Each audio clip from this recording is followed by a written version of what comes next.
63 убиени деца. 63 уништени иднини на децата на нивните семејства. А многу контрадикторно беше што на минатото рочиште никој од обвинетите не се изјасни за виновен.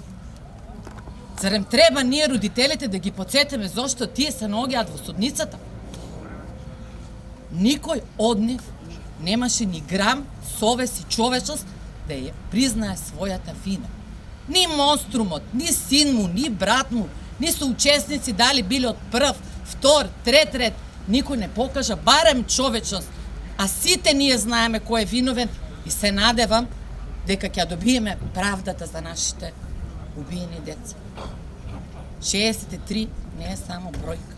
63 не е статистика. Тоа се млади убиени деца и 63 сенки ќе ги следат за секогаш.